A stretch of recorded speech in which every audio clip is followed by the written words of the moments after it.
What's going on, guys? So we are in the 2001 Bullitt. Now, I've owned this car for, I guess it's going on 9 years. So figured it's finally time to do a review of this car. If you're not familiar, I'll put a link to the description of the Bullitt video right here. I walk through all the differences between a GT and a Bullitt for the 2001 model year.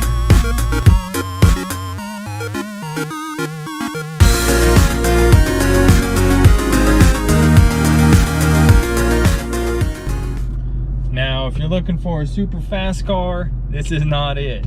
You got to keep in mind this is 2001. Now, the GT in 2001, I think, made 260 horsepower, 265, something along there. They tuned the Bullitt a little different. It's got a different intake. This one's actually got a few other things we'll talk about. But, you know, realistically, this car made 275 at the engine when it was new. So, you know, this one, few extra things. Maybe makes 300 horsepower. You know, we'd be lucky see 220, 240, something like that to the wheels maybe. Just bone stock, this thing, you know, as it's aged, you get cars with higher mileage, might be only making 200 horsepower to the wheels, so it's not going to be a fast car. With that being said, let's go take this thing for a drive. It is a really fun car to drive. It's a little bit more of a driver's car than, you know, even like the Shelby's going to be, just for the simple fact that this thing's still got a throttle cable. This thing's still got a cable clutch. It is a 5-speed manual. I mean, you feel the road a whole lot more in these cars than you do in the newer ones. Now, these were equipped with just the single overhead cam 4.6. Basically the same engine that was in the GT and in those new Edge Mustangs. Once again, this one's tuned a little different. This specific car has actually got high flow X pipe, so it's still got cats, but they're high flow cats. Just the stock mufflers. Now the Bullitts came with 20% more free flowing mufflers, so it is going to be a little louder than your standard GT, but it's still a really quiet car. Now, these cars came with, like I said, the 5-speed. It was a Tremec 3650 transmission. That was specific to the Bullitts in 01. However, the GT, I think mid-year 2001, also moved over to that 3650. So the 2002s and up actually used that same 3650 transmission. It's pretty notchy. Just like any of those old Tremec transmissions were going to be, but it's pretty reliable. I haven't had any issues with it. Now, this is a low mileage car. Like I said, this one's only got just under 52,000 miles on it. Now, 2001 was the first year that they did the Bullitt. They made about 5,000 of them.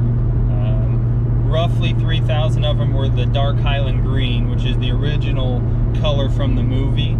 A little over 1,000 of them were black, and then there were actually 700 true blue Bullitts. Now, the true blue, of course, is going to be the most rare, but of course, this is just my opinion. But you got to have the green. You got to have the dark Highland green. That's what makes it a Bullitt. Now, this car specifically has a short throw shifter. This one's got a cold air. This one's got a tune on it, actually, a 91 tune. It's got different wheels. This one's actually got 18x9s. These cars came out with 17-inch wheels. And this one's got underdrive pulleys. Like I said, it does have an X-pipe with high flow cats in it. The stock mufflers. It's got some paint match things on the inside. A lot of machined knobs and buttons and shifters and things like that. But for the most part, it's a pretty stock car. Now, it does have 373 gears in the rear. These cars would have came with 327s from the factory. Now, I've actually got to pull in here and get some fuel. That's one thing that's actually kind of nice about these old 4.6 motors. You know, running down the highway, not getting into it a lot. This thing's actually got pretty decent fuel economy. When I bought this car, I drove it home, a couple 100-mile drive, and I actually got about 27 miles to the gallon, so really not bad. So the Bullitt also had a little better suspension tune to them. They were 3/4 of an inch lower. I think the GTs were like 450-pound springs, where the Bullitt's got 600-pound springs, so suspension's a little better, a little stiffer. This car specifically has also got lowering springs in it, so lowers it about another inch. Now, the Bullitts came with mud flaps right behind the front wheels. Got to be really careful driving a car like this. This one's lowered. Those mud flaps, most of the Bullitts, those mud flaps are long gone by now. This one actually still has them on it. So I've got about 1.5 inches clearance from the ground to the bottom of that mud flap. So pulling in and out of parking lots, speed bumps, you got to be very careful in these cars. Another thing about the Bullitts was they kind of paved the way for a lot of the cooler cars that came later. So the Mach 1s, you know, the Terminator Cobras. The Bullitt was kind of the first one that had its, you know, its different rockers. They kind of carried that on over into the Cobras. The Bullitt also had the same brakes that came on the later Terminators, the Mach 1s. The sail window on these cars is different. There was a lot that went into this car that made it different than just the base GT, which I think is what makes the 2001 Bullitt a lot cooler than the later, the 08s, 09s, and then the later 1819s. Just for the fact that those cars, they had the color, they kind of had the wheels, they had the badges, but there wasn't as much that set them apart from a base GT like they did in the 2001. Another thing that's that just, you know, iconic Bullitt look is the spoiler bleed. And I believe the Bullitt is the only Mustang of the time that came without a spoiler. The Cobras, of course, had the duckbill spoilers. The GTs had them. Now, I kind of talked earlier about how this is more of a driver's car. So, manual, everything. This thing's got traction control, but that's basically it. You still got hydraulic power steering. There's none of the stability controls, anything like that. So, it is a little bit more of a driver's car. Now, doesn't have a bunch of power, so it's not, you know, like the Shelby. If you turn everything off in that thing, you can get sideways in a hurry. This one's a little more manageable, doesn't make near as much power. Now, one thing I really like about the Bullitt is you just don't see many of them out. So I'm driving home from a Cars and Coffee event right now. This car gets all kinds of looks. This one is a very clean example, but you just don't see them. So people like when you bring them out. That dark Highland green is a cool color because in the dark it almost looks black.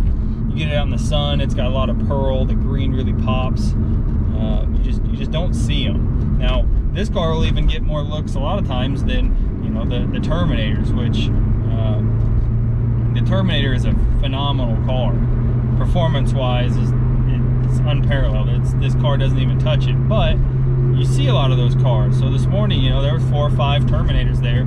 This was the only Bullitt in the parking lot, so that's pretty cool. These cars also being based off just the New Edge Mustang. Parts availability, they're everywhere. So I'm actually needing to put a window switch in this one. That's not going to be a problem. It's a cheap part. Swap it out.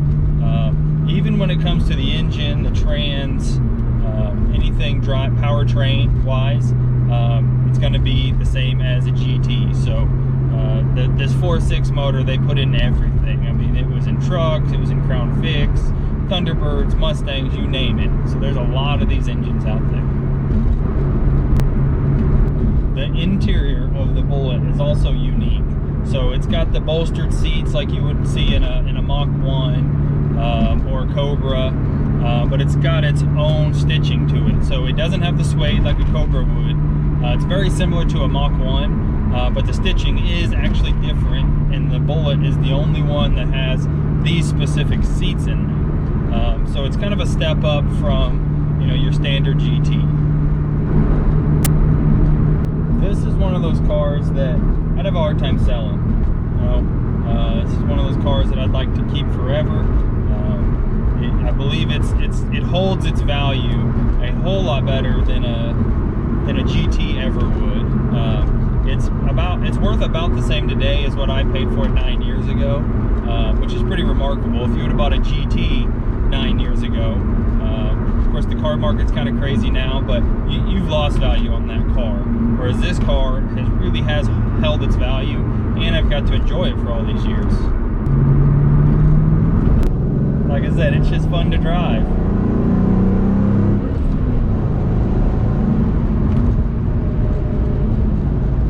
Still moves pretty good. So at the end of the day, this is still a 2001 Mustang. It still drives like a lot of the new Edge cars. It's not really refined, but I'm so glad I bought this car. I love it. Again, I've had it for 9 years. It's just a step above driving a GT of this era. It just got a cool factor that you just it's kind of hard to find in cars these days. If you want to see all the differences between the GT and the Bullitt, I'm going to link that video up here one more time. Otherwise, I'm going to go out and enjoy this car, and I'll see you guys next time.